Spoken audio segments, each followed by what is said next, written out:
अब हर वारदात पर रहेंगी हमारी नजर। दुचाकी घसरून रस्त्यावर पडलेल्या महिलेस पाठीमागून येणाऱ्या कंटेनरने चिरडल्याची घटना नाशिक त्र्यंबक मार्गावर पपैया नर्सरी परिसरात गुरुवार दिनांक 27 नोव्हेंबर रोजी दुपारी घडली। या भीषण अपघातात महिलेच्या डोक्यावरून कंटेनरचे चाक गेल्याने तिचा जागीच मृत्यू झाला। स्वाती संतोष बेलेकर वय 52 राहणार त्र्यंबकेश्वर असे अपघातात मृत्यू झालेल्या महिलेचे नाव आहे।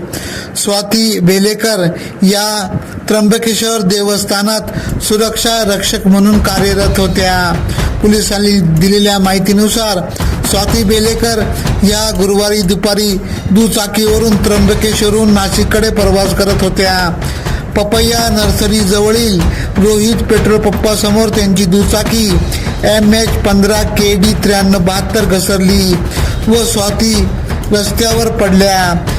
याच वेळी मागून येणाऱ्या कंटेनरच्या GJ06BT0 271 मागील चाकाखाली डोके आल्याने त्यांचा जागीच मृत्यू झाला।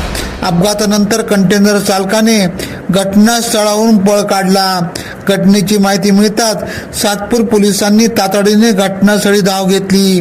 परिसरात नागरिकांची मोठी गर्दी झाल्याने वाहतूक कोंडी झाली होती।